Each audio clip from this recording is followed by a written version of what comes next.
се аккаунт додарад ҳар се шайкони бозон будиам. ина бародаро ҳамаи ҳамин бародарои тоҷик ай тоҷикистон ҳамаш ина ҳамаи ҳамин ай тоҷикистонам.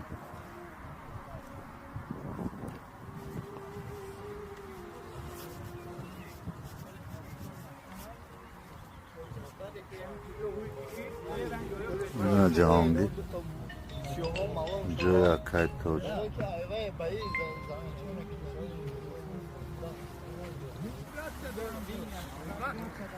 ина ҳамаш бачаҳои савхоз ҳамастак.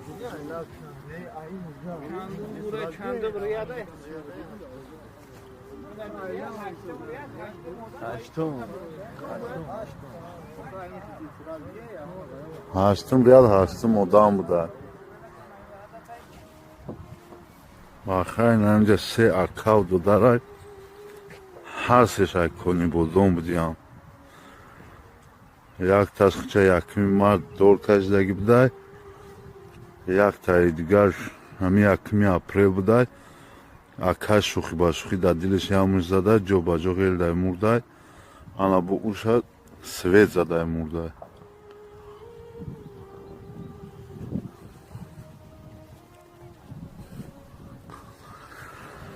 ҳайли мехе бародаро, ина фикр кунед, ина ҷаҳонгир дар ҳаққи ҳамаи ҳамиҳо дуогӯ бошед. ҳамиҳо ҳамаш ай тоҷикистонанд. ай норак ҳам ҳастай, ай ленинобод ҳам ҳастай, ай ваҳдат ҳам ҳастай, ай ҳама ҷо. ин ҳамин апара гуфтанд, ҳамин апара гуфтанд Москва бурдан бо гардондан овардан. ҳо 63 Қосимова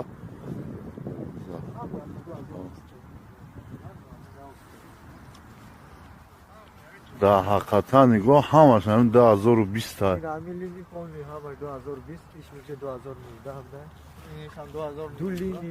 ҳамин дурун шонда якта Азарбайҷон будай, дигар ҳамаш ай Тоҷикистон ай.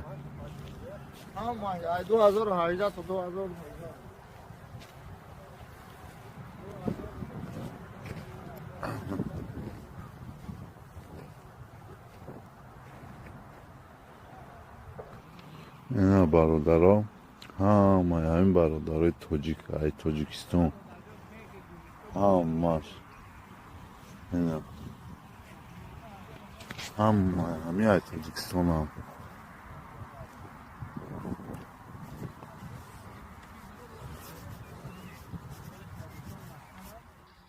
ассалому алайкум ҳазрат домло. як савол дорам. аввало раҳмати худо бар шумо бод ва хоҳони онам ки умри бо баракот насиби шумо гардад. ҳоло бисёриҳо баъзе диндорон чорвои гӯсфанд, гов ва буз монанди инҳоро ба мазорҳо бурда дар ҳаққи онҳо қурбонӣ мекунанд.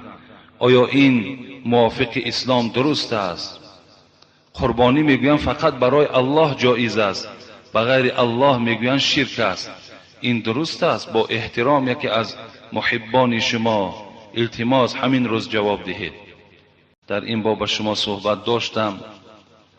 اگر یک چاروایی را گرفته نزد مزار میبرین و به نام مزار وقتی که ذبح کردین والله که وای دیگر چی گوشتی خوک خورید چی گوشتی وای خورید، هر دش در حکم برابره.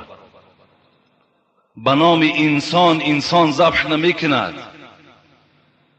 ما گفته بودیم، باز میگوییم که چارواها را فقط به نام الله ذبح کنید، فقط به نام الله. حتی اگر یک آدم دامولای شناخته شده برای شما حتی خانه شما آید به نام وی هم که ذبح کنید و یک گوشتش حرام است و خوردنش جایز نیست.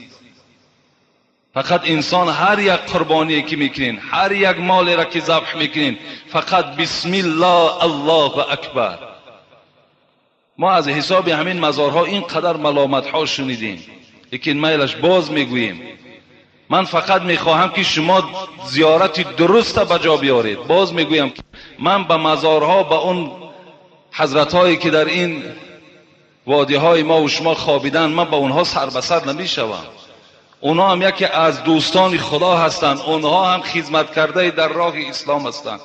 لیکن از این طرزی که شما عبادتشان میکنید از این اونها ناراضی هستند. شما درست زیارت کنید، یک آیت خانه در حقش بخشید روی تمام. با طواف او، با بوسه کردن او، از او حاجت طلب کرد، اینا شرک به الله میشود، شما گناهگار میشوید. که جمعه گذشته من برای شما گفته بودم که مردم راحتی آمده بودن، از 20 نفر زیاد همونها ما را گفتند که داملای چگونه زیارت از دخترها سریلوچ رفته حضرت امیرجان دیوالهاش بوسه میکنند. مهمانها گفتند.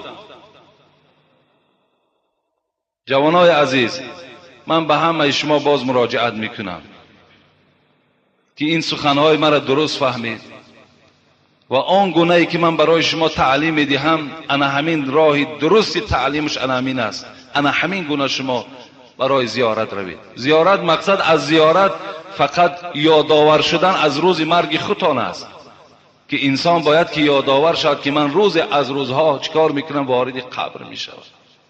نه به خاطر بوسه، نه به خاطر یگان حاجت طلب کردن.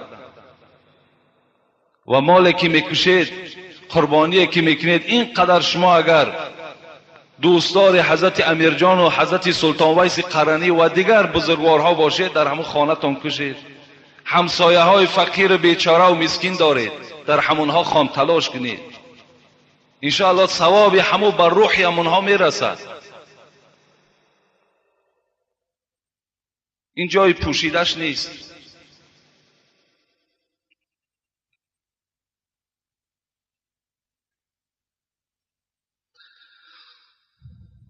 بسیار ضرور. السلام علیکم داملای محترم حاجی میرزا. اولا دعا میکنم که با شما علم لدونی و علم نافع باز هم نصیب و روزی گرداند. من یک سوال دارم.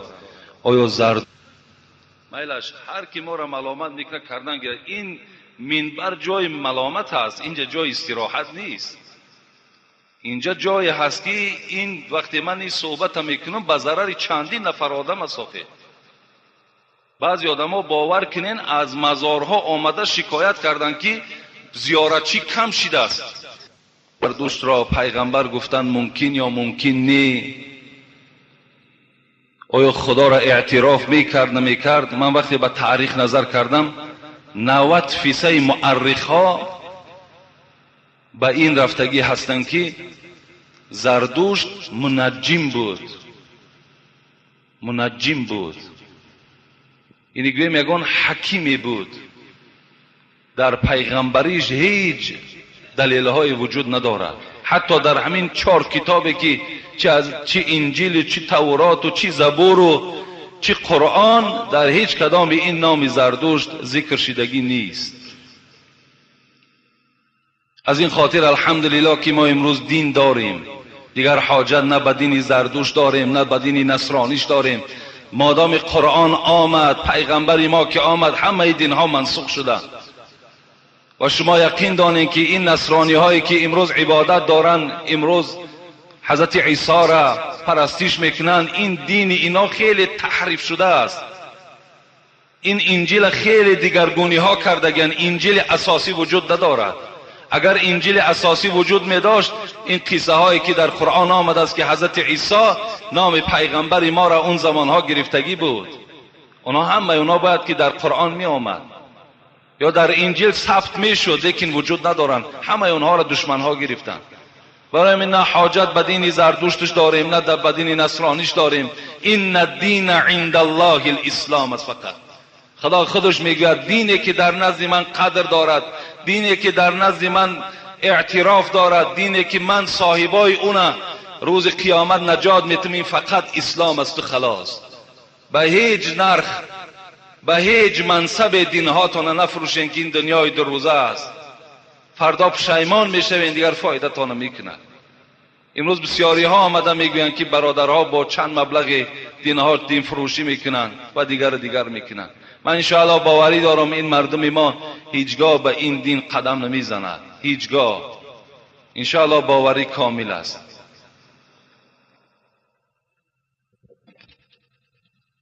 السلام علیکم داملای شیرین سخن اکای حاجی میرزا، در مسجد ما جوانان عموما در صف اول نمی نشینند، چون که جوانان را موی سفیدان نمی گذارند که در صف اول نشینند. حکمش در نزد خدا چیست؟ پیغمبر خدا